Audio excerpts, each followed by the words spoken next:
Conventional wisdom suggests that the Earth is essentially a solid spherical mass, with an inner core of solid iron encased in a layer of molten iron, followed by stiffer mantle and the crust, before heading to the surface on which we all live.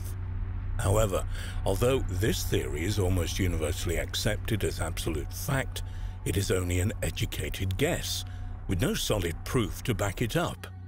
The fact is that we have never been anywhere near to the center of the Earth. So, with that in mind, theories that state the Earth is in fact hollow and even able to support life should be treated the same way as the widely accepted aforementioned theory. As you might suspect though, most scoff at this notion and dismiss it entirely without any further investigation. However, throughout history, many prominent and respected minds, thinkers, and even military veterans have presented detailed theories as to what lies deep within our planet. When these theories are combined with the numerous reports and texts that make reference to living beings and entire civilizations that live and sometimes come up from inside the Earth, not only appear to warrant further study, but when viewed with an unbiased mind, suggest there may be more evidence to support the hollow Earth theory than not. Both sides of the spectrum seem to agree that the moment of inertia of the Earth indicates that there's a concentration of mass around the very center of the planet, with further research along with seismic data appearing to show that this mass to be a solid sphere. Hollow Earth theories vary on exactly what the mass is, with some stating that it could be a magnetic core, while others suggest that it is a central sun. This is particularly interesting as modern science seems to suggest that the center of the Earth could indeed be as hot as our sun. In ancient times, Buddhists believed that the Earth was hollow and that it housed a race of supermen and women who would venture to the surface via tunnels. Buddhists even kept guards at the entrances to these tunnels to the inner Earth, said to be in Tibet. In other Tibetan, Indian and Hindu texts, an ancient kingdom called Shambhala is described, said to be located deep within Inner Asia, while other texts from India, such as the Ramayana, speak of the Avatar Rama, a great blue being from deep within the earth. In the 1600s, as Western cultures were beginning to come out of the Dark Ages, where science and free thought was frowned upon by the Catholic Church, many scientists and philosophers murdered by the Church as heretics, there were prominent and influential figures who had come to their own conclusions about the Earth and if it was hollow or not. It should also perhaps be noted that although these thinkers were no longer forced to operate in secrecy under the threat of death, they were still kept a very close eye on by society's elites. Edmund Halley, perhaps best known for his discovery of Halley's Comet, was just one who theorized that the Earth was indeed hollow during this time. Using much of Isaac Newton's work on gravity to prove his theories, he claimed that the Earth was hollow and had a shell around 500 miles thick, had an innermost core, and was capable of supporting life. He went on to state that an atmosphere filled the space inside the Earth, and that the outer shell and the inner core both had their own magnetic poles that caused them to rotate at different speeds. Leonid Euler, a Swiss physicist, also proposed that the Earth was hollow during his time in the 1700s. Like Halley, he claimed that the Earth had a very thick outer shell, but at its core was a central sun. The sun, he claimed, provided heat and light for the inhabitants of the inner Earth. Interestingly, Euler went on to claim that the inner Earth could be accessed through huge entrances both at the North and South poles. It's claimed by some people today that such applications as Google Earth have purposely attempted to hide these entrances, although there are some photographs that appear to show the opening that Euler claimed. As recently as the 1940s, there have been claims of an inhabited inner world, perhaps none more high-profile than those made by Admiral Richard Byrd following Operation Highjump in 1947. Operation Highjump was a multinational effort led by the United States to establish a base at the North Pole. On the 19th of February 1947, Admiral Boyd led a squadron of planes over the North Pole. He claimed that he could see vegetation and animals that shouldn't have been there, and ultimately that he saw a huge opening that led inside the Earth. However, perhaps even stranger, Byrd stated that out of nowhere there were strange flying crafts that got so close to them that they could see what looked like very similar to swastika markings on them.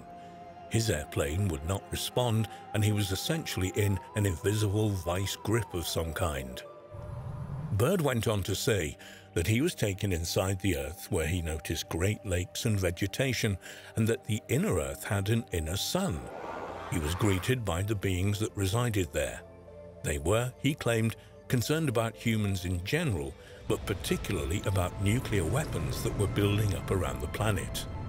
Interestingly, there have been numerous UFO sightings in and around both nuclear power plants and on grounds where nuclear weapons are housed. It may be worth noting that there have been long rumors that Hitler himself had a keen interest in establishing a base at the North Pole, with the objective being to find the entrance to the inner world, believing that extraterrestrials or an advanced race would be found there. On the 5th of May 1947, the El Mercurio newspaper of Santiago, Chile, appeared with a headline article "On board the Mount Olympus on the high seas," in which it quoted Byrd saying, "Admiral Byrd declared today that it was imperative for the United States to initiate immediate defense measures against hostile regions." Furthermore, Byrd stated that he didn't want to frighten anyone unduly, but it was a bitter reality that in the case of a new war, the continental United States would be attacked by flying objects which could fly from pole to pole at incredible speeds. Like Euler 200 years earlier, he also claimed that there were huge entrances to the inner Earth at both the North and South Poles. He repeated these views several times, including at a press conference in front of the world's media, before he was hospitalized and ultimately forbidden from holding press conferences on the subject again. Byrd died in his sleep in 1957, maybe predictably, maybe not. There were quiet claims of foul play, although his official cause of death was a heart ailment. Perhaps also worth checking out is Byrd's son, Richard Byrd Jr., who was 6 years old in 1947 and had accompanied and witnessed his father's claims. He was found dead mysteriously in a New York warehouse and had, by all accounts, had various trying times during his life. Perhaps the most interesting of all the Hollow Earth claims are those made by the Native American Hopi tribe, who have lived upon the plains of northern Arizona for thousands of years. According to their ancient writings, it was here that their gods instructed them to settle and build up villages in the rock, which look very similar to modern apartment blocks. Here, they were taught to grow corn, beans, and squash, and thrived as a civilization. Key to the Hopi's existence was the Ant people, who had guided their tribe safely during two cataclysmic events. In the First World, which was destroyed by fire, and the Second World, which was destroyed by ice, the tribe had each time been guided by a strange cloud during the day and a moving star during the night, until they came to the god-named Satu Knang, who in turn led the Hopi to the Ant people. The Ant people had lived on Earth since the first time and now housed themselves deep within the planet. They offered the Hopis safety until it was safe to return to the surface of the Earth, and also taught them skills such as food storage, rationing, and how to sprout beans inside the cavern under the ground. Not only is this another reference to the Hollow Earth theory, but it also lends a certain amount of support to the ancient astronaut theory and the Anunnaki. The Hopi word for ant is Anu. Anu was a Babylonian sky god, the Anunnaki. Not only this, but Naki in Hopi means friend. Ant friend, Anunnaki. Coincidence or evidence? We should perhaps stress that not everyone agrees with that interpretation.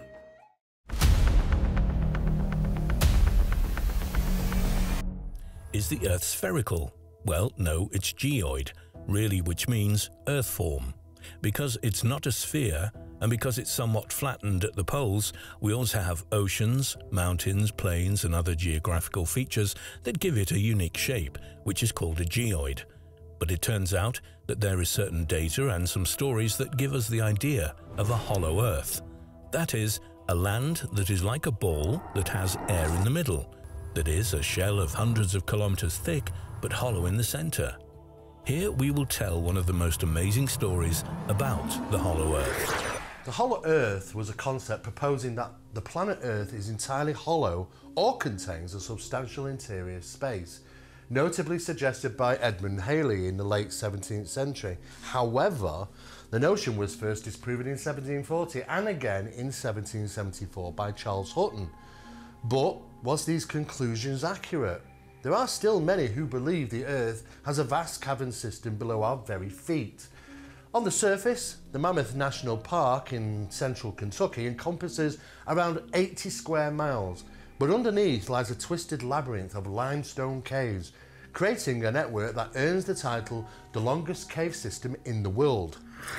Richard E. Byrd, pilot of the US Navy, flew over the poles, both the Arctic and the Antarctic. With a small Fokker monoplane, he flew over the Arctic, passing through Greenland, Kings Bay, now Ny-Ålesund, and Spitsbergen, Svalbard, reaching the North Pole. As for the South Pole, in 1928 he set up a camp based on the northern tip of Roosevelt Island in the Ross Sea, with laboratories, workshops, warehouses, a radio station and a hospital. This base was the Byrd Camp and his crew of 42 people for 14 months. Roosevelt Island is in the northeastern part of the Ross Ice Shelf. The ice-covered island off the coast of Antarctica is around about 90 miles long and 35 miles wide and was discovered in 1934 by Admiral Byrd himself. It was, in fact, a perfect location for all base camps. At last, on November the 29th, 1929, he flew over the South Pole. This expedition and 3 others in 1934, 1939 and 1955 made Byrd a well-known explorer of Antarctica. But here we're going to focus on something that Byrd never spoke about in public, about what happened to him on one of his trips to the poles, but we know from third parties that he found the entrance to the interior of the Earth. The entrance to the centre of the Earth sounds almost like a bad 1950s sci-fi movie. But is there in fact any truth to this? Ariana and Agartha are the legendary kingdoms that is said to be located in the Earth's core.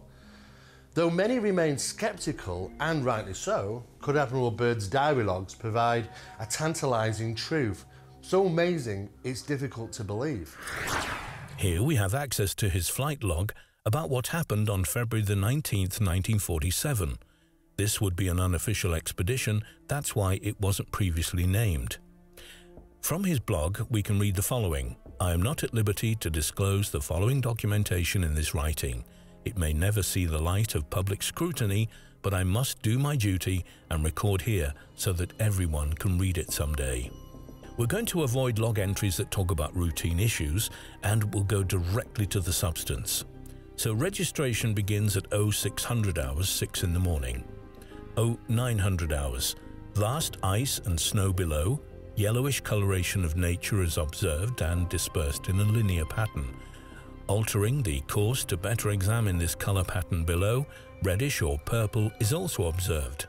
Circulating this area in 2 full turns, returning to the direction assigned by the compass, checking position again with the base camp and transmitting information about colorations in the ice and the snow below. 0910 hours, both magnetic and gyro compasses beginning to gyrate and wobble. We're unable to hold our heading by instrumentation. Take bearing with sun compass, yet all seems well. The controls are seemingly slow to respond and have sluggish quality, but there's no indication of icing. 0915 hours.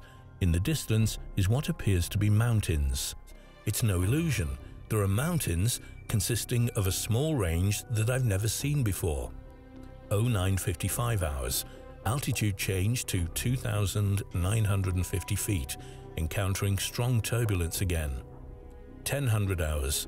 We are crossing over a small mountain range and still proceeding northwards as best as can be ascertained. Beyond the mountain range is what appears to be a valley with a small river or stream running through the center portion. There should be no green valley below. Something is definitely wrong and abnormal here. We should be over ice and snow. To the port side are great forests growing on the mountain slopes. Our navigation instruments are still spinning, the gyroscope is oscillating back and forth. 10:05 hours. I alter altitude to 1400 feet and execute a sharp left turn to better examine the valley below. It is green with either moss or a type of tight-knit grass. The light here seems different. I cannot see the sun anymore. We make another left turn and we spot what seems to be a large animal of some kind below us. It appears to be an elephant. No, it looks more like a mammoth. This is incredible, yet there it is. Decrease altitude to 1000 feet and take binoculars to better examine the animal. It is confirmed. It is definitely a mammoth-like animal. It's not the first time people have reported strange animals. Occasionally, reports do come in of people sighting dinosaurs and other extinct animals. Unusually, it's locations where humans are pretty scarce. If we take for an example the woolly mammoth, well, they were once thought to be legendary creatures. They weren't even identified as extinct species until around about 1790s, I believe. Could it be that Admiral Byrd witnessed some sort of aberration or experienced something more profound, like a portal or doorway to another reality? Report this to base camp. 10:30 hours. Encountering more rolling green hills now. The external temperature indicator reads 74 degrees Fahrenheit. Continuing on our heading now. Navigation instruments seem normal now. I'm puzzled over their actions. Attempt to contact base camp. Radio is not functioning. 11:30 hours. Countryside below is more level and normal, if I may use that word. Ahead we spot what seems to be a city. This is impossible. Aircraft seem light and oddly buoyant. The controls refuse to respond. My God, off our port and starboard wings are a strange type of aircraft. They're closing rapidly alongside. They're disc-shaped and have a radiant quality to them. They're close enough now to see the markings on them. It's a type of swastika. This is fantastic. Where are we? What has happened? I tug at the controls again. They will not respond. We're caught in an invisible vice grip of some type. 11:35 hours. Our radio crackles and a voice comes through in English with what perhaps is a slight Nordic or Germanic accent. The message is, "Welcome, Admiral, to our domain. We shall land you in exactly 7 minutes. Relax, Admiral, you are in good hands." I note the engines of our planes have stopped running, but the aircraft is under some strange control and is now turning itself. The controls are useless. 11:40 hours. Another radio message received. We begin the landing process now, and in moments the plane shudders slightly and begins a descent as though caught in some great unseen elevator. The downward motion is negligible and we touch down only with a slight jolt. 11:45 hours. I'm making a hasty last entry in the flight log. Several men are approaching on foot towards our aircraft. They are tall with blonde hair. In the distance is a large shimmering city pulsating with rainbow hues of color. I do not know what is going to happen now, but I see no signs of weapons on those approaching. I hear now a voice ordering by name to open the cargo door. I comply. End of log. Some of these caverns can be huge. Of course, we don't believe we've probably discovered all these caverns which might be on planet Earth. We do know that vast systems like this do probably exist throughout the solar system. There's even rumours that there are vast cavern systems or some type of hollow area on our moon. So not only do we discuss the topics of hollow Earth here, we're also discussing the topics of the hollow moon. Yes, it's feasible. Things could exist like that. And yes, there is probably room for a civilization to actually live under the ground. After all, ancient civilizations around planet Earth have lived under the ground in periods of time in our past, and they are visible by cave systems that go deep into the planet and must have taken hundreds of years to construct. It's amazing what people can actually do. But is there civilization hidden away in Antarctica? That's the biggest question that we face here, and I don't really know for sure if that could exist or not. If so, then it's something that has really been well kept secret. Maybe that we'll learn more as years pass. Or excavations and exploratory science missions go across Antarctica and we do get that information. One thing is for sure, there are many people that are coming forward today utilising Google Earth as a piece of software to identify locations of interest across Antarctica. And it is a subject which is very well much in the limelight at the moment, especially regarding whistleblowers which are coming forward and saying that they were part of a military operation and involved with locating underground facilities throughout Antarctica that clearly are not our own. If that is the case, then we have to really start thinking, could there be some truth to these incidents? And was Admiral Byrd's diary logs actually real events which unfolded, which he made logs of? It's very difficult to know. But one thing is for sure, there's a huge amount of secrecy surrounding Admiral Byrd's diary logs. Where are they? And what was really written in them? It's really difficult to work out what's true and what's not here, but one thing is for sure, we have a huge mystery on our hand. Then, the Admiral describes from memory the following events because he could not register in his log moment by moment as he did up to this point. What follows is his conversation with whoever captured him. Byrd and Howie, his radio operator, get off their plane, escorted by their hosts on a kind of flying platform without wheels, and take them to a large room in a building that, according to his words, he'd never seen before in his life. In this room, they're invited to have a drink, a delicious drink, but not recognized by neither. Suddenly, a door opens silently and Byrd is invited to go and talk with the Great Master. On this door, he could see some inscriptions that he couldn't read. This Great Master is an old man, but with delicate features, and he asked the Admiral not to be afraid that he needed to talk to him. The Master told Byrd that he had been allowed access for being a good-hearted man and well known in the surface world. This surprised the Admiral, and the teacher continued speaking. "You are in the domain of the Ariani, the inner world of Earth. We shall not long delay your mission, and you will be safely escorted back to the surface and for a distance beyond. But now, Admiral, I shall tell you why you have been summoned here. Our interest rightly begins just after your race exploded the first atomic bombs over Hiroshima and Nagasaki, Japan. It was at that alarming time we sent our flying machines, the Flugelrads, to your surface world to investigate what your race had done. That is, of course, past history now, my dear Admiral, but I must continue on. Our emissaries have already delivered messages to the powers of your world, and yet they do not heed. Now you have been chosen to be witness here that our world does exist. You see, our culture and science is many thousands of years beyond your race, Admiral. Your race has now reached the point of no return, for there are those amongst you who would destroy your very world rather than relinquish their power as they know it." Antarctica has been a mysterious place for a long time, with people claiming that they've seen all sorts of strange things from there.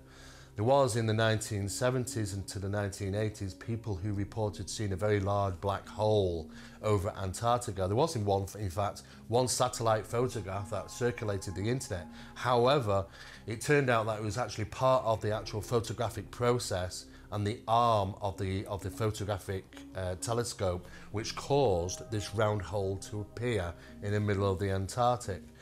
That was pretty much realised very quickly. However, it didn't stop people coming forward with conspiracy theories that there was a massive cover-up. There was a huge hole in the Antarctica where objects, flying discs and things would enter in and come out of. And of course, the governments of the world were keeping that very hush-hush. Truth of the matter is, there are some strange, unusual holes in Antarctica, caverns, systems, caves. Could they be a place which are entrances to another world? Who really knows? It seems that Antarctica is well off the map for being a location where you can visit. It seems very difficult to find out any information about Antarctica these days, even though in the 21st century we all have access to computer and software systems which might be able to utilise satellites to find locations. There are still areas completely blacked out. We have to question, why is that? In 1945 and afterwards, we tried to contact your race, but our efforts were met with hostility. Our Flugelrads were fired upon. Yes, even pursued with malice and animosity by your fighter planes. So now I say to you, my son, there is a great storm gathering in your world, a black fury that will not spend itself for many years. There will be no answer in your arms, there will be no safety in your science. It may rage on until every flower of your culture is trampled and all human things are leveled in vast chaos. Your recent war was only a prelude of what is yet to come for your race. We here see it more clearly with each hour. Do you say I am mistaken? Byrd replied that no, he knew that the Earth had passed through a dark age previously. It's not a real surprise to find that people believe in ancient hidden cities around the world. We've already discovered ancient cities before. We still know that there are some ancient cities which haven't been found yet, which we believe exist, such as the lost city of the Amazon. There are many places like this which researchers and scientists still continue to try and find. However, it does prove that, yes, we can hide such a thing like this, in plain sight in some cases. What happens if something is underground? Well, that's literally not going to be found at all, especially in a region known as Antarctica, where prying eyes don't get a chance to see what's actually there. It is a complete lockdown location, and I think only people that go in and out is military and science expeditions. Any of us living an experience like Byrd's would go out into the world and tell our story without thinking that many people would think that we're crazy. Instead, Byrd hid the message, keeping it to himself. Why did he do this? Well, simply because when he told the high commanders of the Pentagon, they ordered him to be silent. Even the President of the United States, Harry S. Truman, was duly informed too. The Admiral, being a soldier, kept silent, accepting the orders of silence in the name of humanity. What? Was Admiral Richard Byrd a visitor to the Hollow Earth? Did the Ariani, the inhabitants of the Hollow Earth, allow him entry? Does this mean that the inhabitants of the Hollow Earth can open doors or gateways to their domains? If we have to be partial, there are certain sources that say that his diary does not exist, and that it is from the writer F. Amadeo Gianni, published in 1957. His book is called The World Beyond the Poles, where he tells the story of Admiral Byrd, and that this story comes to light. There are, in addition to this document, many sources that cite the Hollow Earth, from the city of Urx in Argentina to the cave of Los Tayos in Ecuador. Not only would there be entrances to an underground world, but also a kind of entrance hall to the Hollow Earth itself. In ancient times, the concept of a subterranean land inside the Earth appeared in mythology, folklore and legends. The idea of a subterranean realms became intertwined with the concepts of places and origin of even afterlife, such as the Greek underworld. Even the Tibetan Buddhists believe that there is, in fact, an ancient city called Shambhala, which is located inside the Earth. If we believe in the Admiral's diary, the Ariani have been sending their UFOs, called Flugelrads, for years. They would bring their message of peace so that we take care of our planet, but then man attacks the UFOs, preventing them from delivering the message. So is there any new evidence to support Admiral Byrd's claims? It's been a long time since Admiral Byrd visited Antarctica, as you can well imagine. Well, there are whistleblowers that have come forward, as I've previously mentioned, who talk about coming across certain facilities that look to be advanced technology, look to be that they may have not been created by us. If that is the case, then that lends even new theories and new ideas about what is really going on in Antarctica. There is even speculation that numerous officials, presidents and astronomers and scientists had a gathering at Antarctica not too long ago. If that is true, then we have to ask the questions why. Was this some mass discovery that needed their input? It's interesting to note that there seems to be evidence to support that these people were around the Antarctica location at that given time. Why astronauts? Why scientists? Why presidents? It would suggest that something of major was discovered, and Antarctica. And if that is the case, then could it have been this lost city, the lost city that Admiral Byrd claimed to have witnessed? Recall the case of the Battle of Los Angeles. A UFO of gigantic dimensions on February the 25th, 1942, flew over Los Angeles, generating alarm since the United States had entered World War II less than 3 months earlier. Was it a Flugelrad sent by the Ariane to try to stop the Second World War, and that it wanted to communicate with the high commanders of the United States? If so, obviously the dialogues between the Ariane and the humans ended before we started. Maybe because of this, we can never get in touch with the other inhabitants of our world.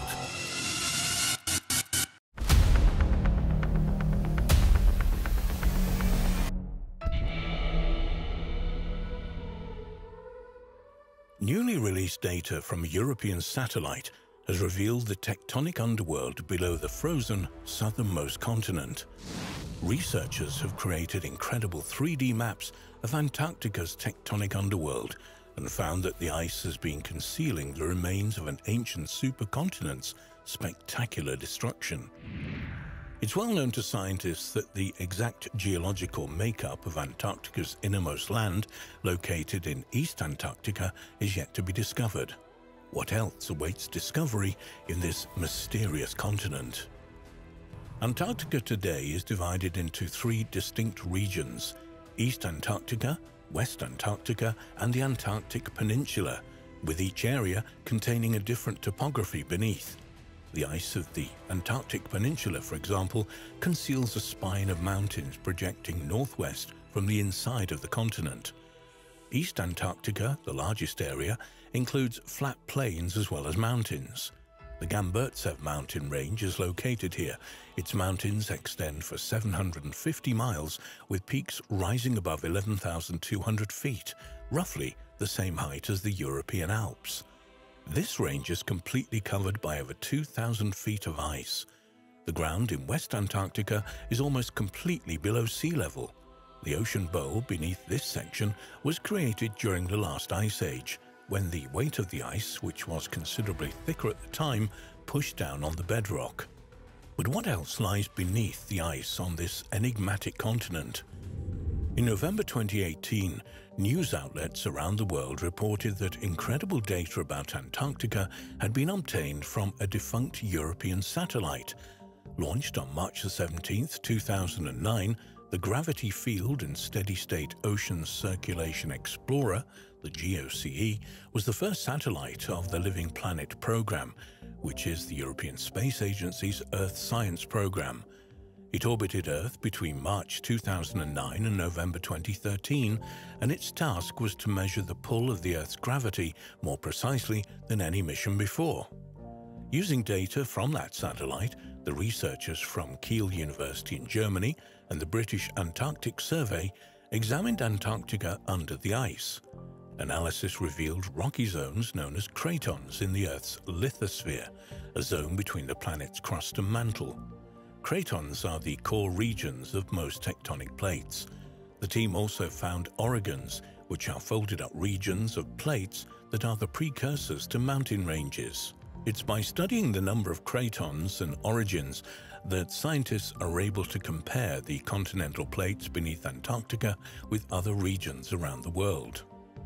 GOCE's newly discovered cratons are believed by scientists to represent the remains of ancient continents, and they reveal important information about how Earth's modern-day continents are structured, especially Antarctica. But data from the decommissioned satellite not only produced a global gravity map, but also revealed local gravity changes with a resolution as small as around 50 miles. Co-author of the study, Fausto Ferracicoli, science leader of geology and geophysics at the British Antarctic Survey, said, "These gravity images are revolutionizing our ability to study the least understood continent on Earth, Antarctica. In East Antarctica, we see an exciting mosaic of geological features that reveal fundamental similarities and differences between the crust beneath Antarctica and other continents it was joined to until 160 million years ago. One interesting piece of information the team found was that East Antarctica is made up of old cratons and younger orogons. The researchers found similar structures to this in Australia and India. However, West Antarctica has a thinner and more homogeneous crust, which more closely resembles the southern tip of South America. The gravity map the team assembled from the data reveals that East Antarctica is made up of multiple cratons, which are the cores of long-lost continents. The scientists used data from other satellites to essentially strip Antarctica of its vast layers of ice so that they were able to focus on the bedrock beneath. When they examined this layer, the team found evidence of the continent's history as part of Gondwana, a supercontinent made of the modern southern hemisphere continents.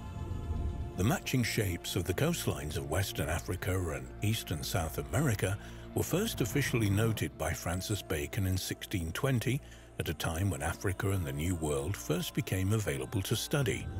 But the idea that not all the continents of the southern hemisphere were once joined in one great supercontinent was not put forward in detail until hundreds of years later. In 1912, by German meteorologist and pioneer of polar research Alfred Wegener. He's remembered today as the originator of continental drift theory, which he put forward in 1912, suggesting that the continents are slowly drifting around the Earth.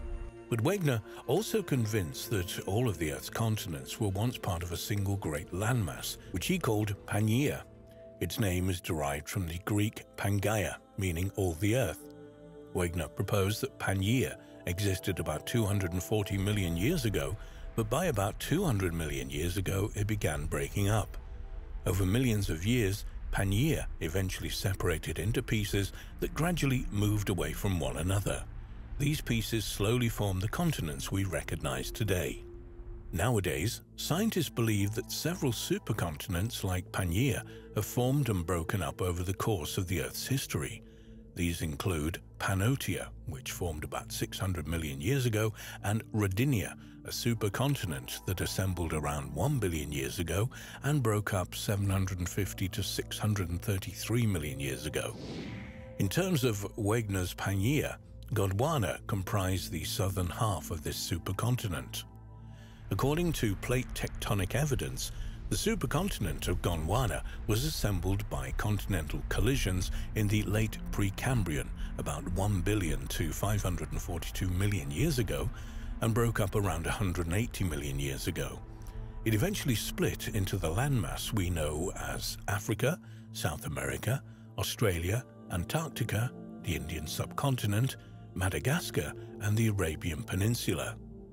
Even though the continent existed many millions of years ago, some paranormal researchers have put forward the idea that Gondwana may have been the original model for the lost continent of Atlantis, with the knowledge of existence somehow being passed down through the ages.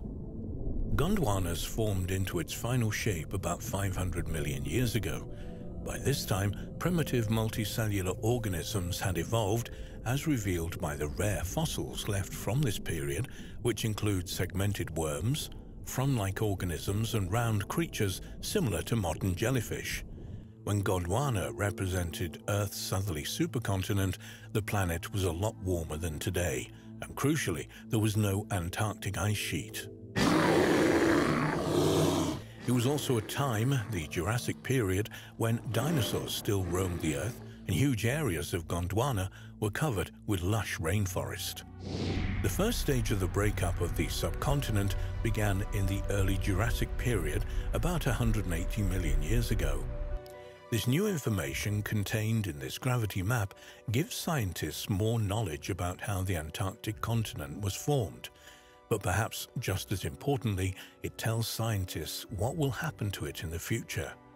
Antarctica is melting at a fairly rapid rate, and being aware of its underlying structure can tell us how this will happen and perhaps how it will eventually recover. In December 2019, it was revealed that a new map of the mountains, valleys, and canyons concealed beneath Antarctica's ice had revealed the deepest land on Earth, and would help predict future ice loss. The new NASA map, called Bed Machine Antarctica, collects together ice movement measurements, seismic measurements, radar and other data points to assemble what is hoped to be the most detailed picture ever of Antarctica's hidden features. According to NASA's website, Bed Machine is a new Antarctic bed topography product based on ice thickness data from 19 different research institutes dating back to 1967, encompassing nearly 1 million line miles of radar soundings. Bed Machine relies on the fundamental physics-based method of mass conservation to estimate what lies beneath the radar sounding lines, utilizing highly detailed information on ice flow motion from satellite data that dictates how ice moves. Originally, NASA's bed map was a result of work led by the British Antarctic Survey, where researchers assembled decades' worth of geophysical measurements.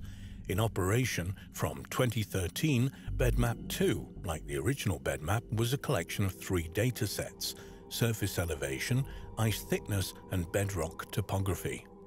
One important discovery made by Bed Machine Antarctica was of previously unknown topographical features, such as the broad ridges that shield the glaciers flowing across the Transantarctic Mountains, which separate East and West Antarctica. Bed Machine also discovered the world's deepest land canyon below Denman Glacier in East Antarctica, an astonishing 11,000 feet below sea level. As a comparison, the lowest exposed region of land on the Earth is the Dead Sea, which sits a mere 1,419 feet below sea level. The new NASA map is a vital resource that will help scientists predict exactly which areas of Antarctica are at highest risk of sliding into the ocean in the next few decades or even centuries, and which parts might in fact be more stable than previously thought. Who knows what else such Antarctica mapping projects might turn up in the future.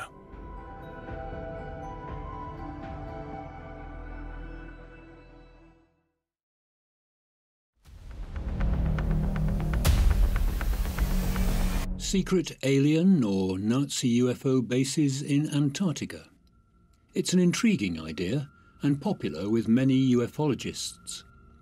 Now, whilst admitting that reality is often much stranger than fiction, which is this, reality or fiction? As always, let's take a look at the evidence. The notion that Nazi Germany had a secret UFO base in Antarctica is one of the most famous ideas associated with the end of the Second World War. Specifically, that a number of secret factions of Nazis escaped and set up a secret underground base to aid in the development of their top-secret flying saucer program. Such stories have been circulating for decades, adding uniquely to popular theories about alien visitors that remain a hallmark of modern UFO lore. This idea has had renewed attention during the past few years, thanks to widespread attention given to a 2006 discovery by Ohio State University scientists who found a gravitational anomaly located below Wilkes Land, Antarctica. This has been interpreted by some as being the long sought-after secret Nazi UFO base. However, it has turned out to be simply an impact crater with a typical mass concentration at its center. It should be noted, firstly, that there is some legitimacy to the idea of a Nazi presence in Antarctica during the years leading up to World War II. In fact, the icy continent's strategic importance prompted an expedition by Germany between 1938 and 1939. This remains a significant contributing factor in the beliefs that the Nazis may have tried to establish a permanent stronghold at the South Pole.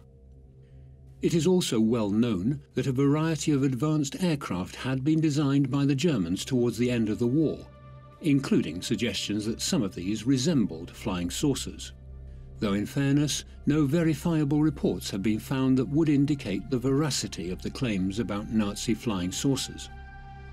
In large part, the crux of the entire Nazi UFO affair has long remained centered around a device known as Die Glocke, or the bell. This was a conjectured Nazi weapons project, rumoured to have been anything from some kind of experimental anti-gravity device to a special anti-aircraft weapon. Unfortunately, there's a lack of good source material about Die Glocke that can help support the case that such a device ever existed. So what, apart from the expeditions carried out by Germany during the 1930s, might serve as the genesis of these legends about a Nazi UFO base in the southernmost polar regions? This notion actually has less to do with anything the Nazis did, and instead appears to stem from a series of seemingly cryptic comments made by Rear Admiral Richard E. Byrd during an interview with International News Service correspondent Lee Van Atta. It's important to interject at this point that Byrd was a highly respected American adventurer and hero, known for his pragmatic and down-to-earth views and his proven extreme courage in the face of adversity. The interview, which took place on board the USS Mount Olympus in 1947, appeared in the Wednesday, March 5, 1947 edition of a Chilean newspaper, El Mercurio. Admiral Byrd declared that it was imperative for the United States to initiate immediate defense measures against hostile regions, potentially using Antarctica as their base. He further stated that he didn't want to frighten anyone unduly, but that it was a bitter reality that in the case of a new conflict, the United States could be attacked by, quote, flying objects which could fly from pole to pole at incredible speeds. As one can see, such wording easily lends itself to the idea of a connection between the Nazi UFO myth and something going on at the South Pole. What kind of perceived threat prompted Byrd to make such claims during the interview? Had some kind of danger actually existed in the southernmost extremities of Antarctica just after World War II? And if so, what was the nature of this threat? And could it have been associated with the technological carryovers from Nazi Germany, as some UFO researchers have already speculated over the years? Byrd had been tasked with leading the ill-fated Operation Highjump, which occurred between late 1946 and early 1947 and involved an extremely heavy military presence. Hence, some in UFO circles have gone so far as to suggest that Byrd's Operation Highjump represented a secret battle between US forces and a group of Antarctic residents with advanced Nazi UFO technologies. After all, what else might have sent Byrd and his scores of ships and aircraft packing so quickly, terminated 6 months earlier than expected after embarking upon this extensive and extremely well-funded military expedition? The theory about Nazi UFOs would also seem to explain Byrd's cryptic warning. However, on the contrary, it seems that what Byrd was actually discussing was the threat of an enemy nation getting to Antarctica and establishing military bases there before America. In fact, although details about it remained undisclosed for many years, the establishment of strategic bases had been precisely what the American presence during Operation Highjump had aimed to do. And, as regards the brevity of the expedition, rather than bumping into secret Nazi bases and their armaments, Byrd and his company encountered a relentless and unconquerable enemy, Mother Nature. The brutal conditions during that winter had been creating huge problems. In one dramatic instance in January 1947, a sudden downwind managed to sweep a helicopter mid-takeoff directly into the ocean, leaving a narrow window of opportunity for the pilot to escape the icy waters and be rescued. There were plenty of other situations, however, where the servicemen involved weren't as lucky. Complications resulting from extreme weather conditions led to the loss of several lives during the short period that Operation Highjump was underway. Operation Highjump was terminated the following February, solely because of the worsening weather. Returning again to Byrd's cryptic statements given to El Mercurio, there was no need for enemy aircraft, standard or exotic, to be present at the time of Operation Highjump to validate Byrd's commentary. Because by the end of World War II, experimental jet engines were already in development, and within a few short years, planes that incorporated such technology would eventually revolutionize both military and commercial aircraft. Admiral Byrd would certainly have known about this, and spoke of the expectation that any military with a permanent presence in the South Pole might be able to use this strategic location to launch these aircraft that could reach any place on Earth within just a few short hours. No wonder he was concerned. There is another factor worthy of consideration here. Had Bird's statements about lightning-fast flying objects been somewhat exaggerated too? Antarctic explorer Paul Sipple noted of the famous El Mercurio interview that the reporters aboard the USS Mount Olympus had somewhat overblown claims from Bird's earlier expeditions in the region relating to the so-called Bunga's Oasis, a lake found to have uniquely warm temperatures, about 30 degrees centigrade or 90 degrees Fahrenheit, containing a variety of algae. Bird later described the location as a land of blue and green lakes and brown hills in an otherwise limitless expanse of ice, and that his crew had seemed to have dropped out of the 20th century into an ancient landscape where land was just starting to emerge from one of the great ice ages. Bird would later call the discovery by far the most important of the expedition so far as the public interest was concerned. No doubt this led to speculation. Paul Sipple went on to say, the 11 press representatives aboard the USS Mount Olympus had fired off dispatches to the outside world describing the oasis as a Shangri-La, implying that it was warmed by a mysterious source of heat that might be supporting vegetation. Bird is claimed to have written in his so-called secret diary, beyond the mountain range is a valley with a small river. Something is definitely wrong and abnormal here. We should be over ice and snow. Our navigation instruments are still spinning. The gyroscope is oscillating back and forth. Bird continues, saying that he can see animals in the valley, among them a living specimen of a woolly mammoth. This no doubt helped fuel other claims associated with Bird's expeditions, namely that they had discovered a habitable region at the South Pole, wherein a cavernous entry point into the Earth had led them to meet residents who existed below ground, the so-called hollow Earth dwellers, and took him to meet the Master, who said to Bird, "We shall not long delay your mission, and you will be safely escorted back to the surface. But now, Admiral, I shall tell you why you have been summoned here.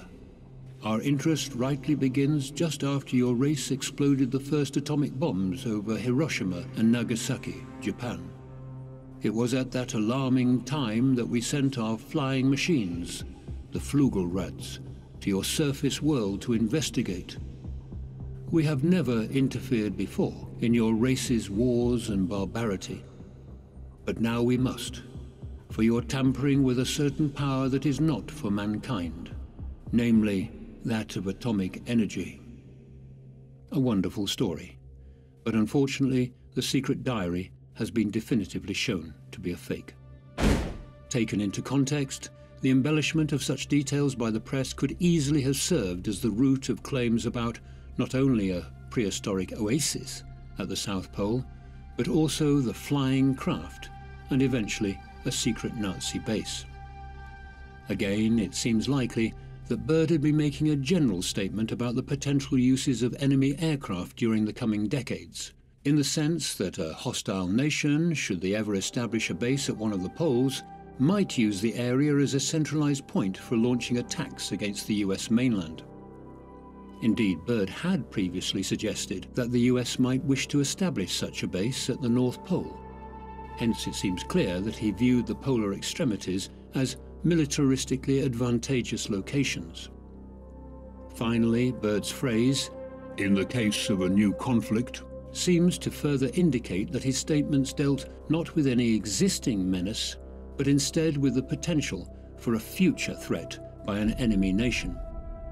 With World War II still fresh in people's minds, many at the time shared concerns such as these. All speculation aside, what we are left with is very little ground for believing that Operation Highjump ended prematurely due to the presence of hidden subterranean races, attacks by woolly mammoths, or even Nazi flying saucers. Few would argue, however, that the various grains of truth pertaining to Bird's historic operations have seeded themselves in the fertile grounds of myth and speculation, taking on a new and fascinating life of their own throughout the past several decades. One of the most significant researchers in this area is Micah Hanks, the author of Magic, Mysticism and the Molecule. In his book, he presents his investigative analysis of ancient magical practices, mystical states, and out-of-body encounters through altered states of consciousness. Micah also explores stories of mythical animals and lands, and critically for our consideration of Operation Highjump, secret advanced technology. Micah is fascinated that there continues to be growing interest in Antarctica and the talk of secret meetings being held there by US presidents, astronauts and scientists.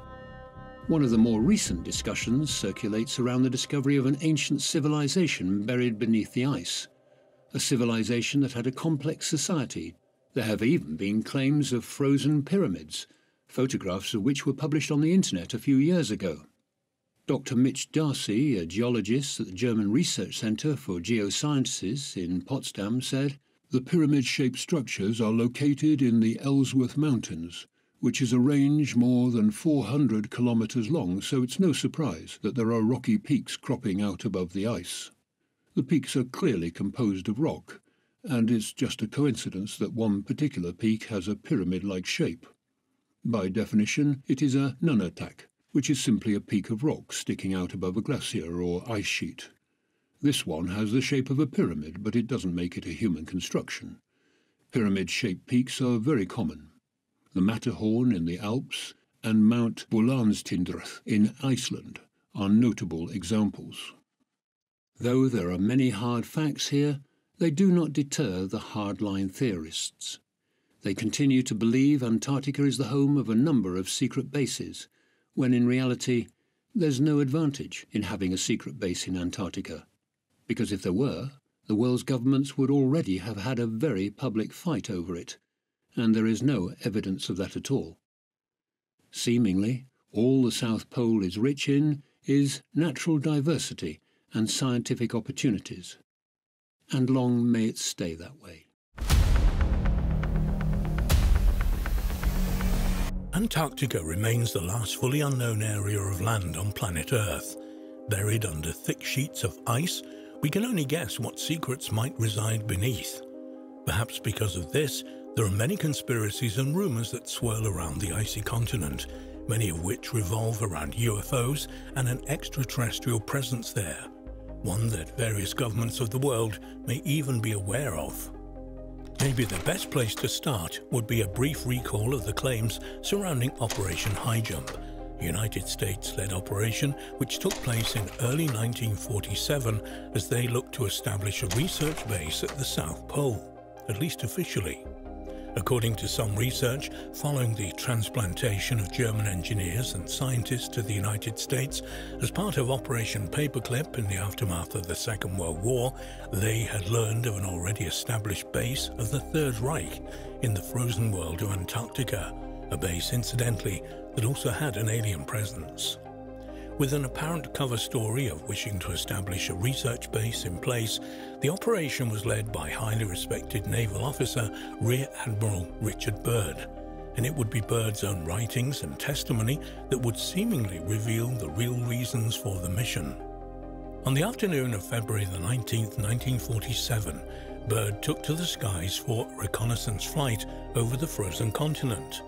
However, according to his diary notes, flight entries and press conferences he would give in the days and weeks following the flight, instead of seeing thick, rugged sheets of ice, he found himself looking down on lush green vegetation as well as mammoth-like beasts and other animals that he claimed shouldn't have been there.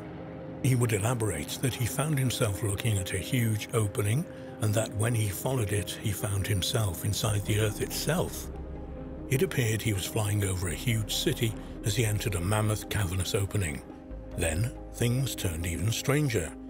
Byrd claimed that something took over his plane, while at the same time, a voice came over the radio bidding him welcome. It had, he recalled, a strong Nordic or German accent. He further noticed several round, circular-shaped objects approaching him. His plane was brought to land on the ground, and several tall, blonde-haired men approached his plane. His last flight note declared that a voice from outside his plane was ordering him to open the cargo doors. According to what he would later tell the Chilean newspaper El Mercurio, he and his men were accompanied to a large building where they were served drinks unlike anything they had previously tasted. He then claimed to have met with representatives of a race that resided in the inner earth. They told him that they had been allowed to enter unharmed as they were aware of his noble character. He would further reveal that the atomic bombs dropped on Nagasaki and Hiroshima had created concern among their kind regarding the human race, and that they now felt compelled to intervene should such an event appear likely in the future. Perhaps most alarming of all, particularly in light of his statement that the inner race felt compelled to intervene in human affairs, was his claim that the United States military had to prepare for attack from objects that could fly from pole to pole at incredible speeds. Whether we should take Byrd at his word or treat his claims with a pinch of salt remains open to debate.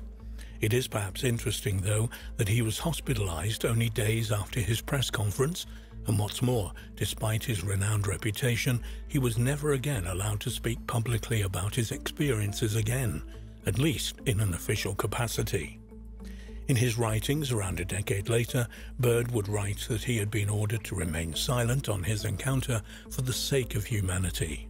While the claims of Richard Byrd were one of the first mysterious events surrounding Antarctica, one of the most recent is no less mysterious or thought-provoking. It occurred at some point in the late 1990s or early 2000s, deep below the Russian research facility Vostok Station. It had long been suspected by scientists that a great lake of water flowed below the ice since the base had been first established in 1957. The presence of the vast lake under the sheets of ice was finally confirmed in 1993 after 3 decades of tests and experiments by both Russian and British scientists. What is further interesting about Lake Vostok is that scientists believe its environment is very similar to that on Europa, one of the main moons of Jupiter, and a celestial body that many believe could well harbour life. And it didn't take long for the scientists with an interest in studying Europa to turn their attention to the lake under Vostok Station. It also didn't take long for conspiracies and alleged leaked documents to find their way into the public domain. The general thrust of the claims are that a secret and ultra-specialized elevator was painstakingly installed through the thick ice and eventually down to the environment below, including Lake Vostok. What's more, according to a whistleblower testimony from someone who claims to have worked on the project, Dr. Anton Padalka, who had sought sanctuary in Switzerland after allegedly abandoning the operation, they found a lot more than they were expecting. Padalka claims the team discovered a 14-armed octopus in the waters of Lake Vostok. This octopus was unlike anything they'd previously seen, with the glass octopus being the closest comparison. According to Padalka, not only did this being seem to have superior intelligence to a standard octopus, it could paralyze a person with its venom from 150 feet away. Even more remarkable, it had the ability to change its form and mimic a number of other aquatic creatures. By the time the research team had realized it could also assume the form of a person and mimic the crew, it was too late to save one of the biologists from being ripped to pieces by this apparent alien life form. It was eventually captured, whereupon Russian military officers arrived at the base and confiscated it. Its whereabouts now is unknown, but rumblings among the crew were that these would be attempts to weaponize the alien DNA of the unsettling aquatic alien, which would ultimately lead Padalka to publicly reveal what he knew. There have, of course, been further claims of bizarre and suspicious goings-on over Antarctica as the 2000s have unfolded. Many people have claimed to have spotted anomalous facilities and even crashed UFOs using Google Earth, for example. And while some of these are more convincing than others, they are all intriguing. Without a doubt, one of the most thought-provoking and unsettling claims of unusual activity involving potentially alien bases in Antarctica actually made the pages of the tabloids in 2016, following the claims of archaeologist Jonathan Gray. Gray would state that he had in his possession video footage filmed in Antarctica by an American television crew from California who had been missing since 2002, a short time after the footage had been recorded. Gray put forward that video showed spectacular ruins of the frozen continent as well as an intense American military presence. What's more, this unit themselves appear to be engaging in archaeological activity at the site of the ruins. For their part, the military in the region denied any such activity or knowledge of the missing television crew.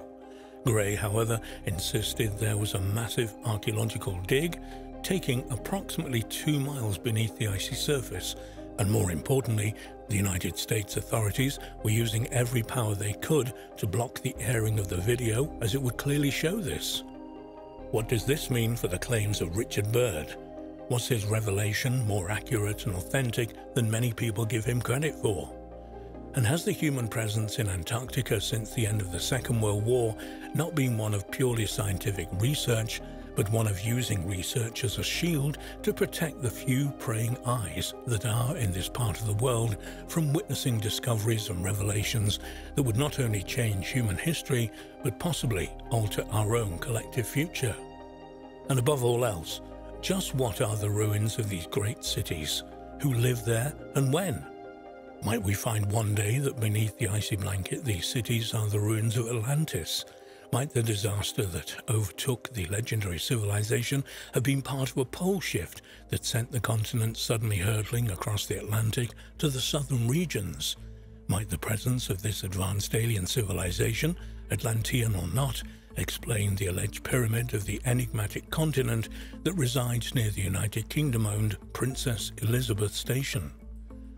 All of this is speculation. Of that there is no doubt, but speculation that is surely warranted for such a mysterious, protected and off-limits to most location, and speculation that will continue for the foreseeable future or until the secrets of the seventh continent are revealed to all.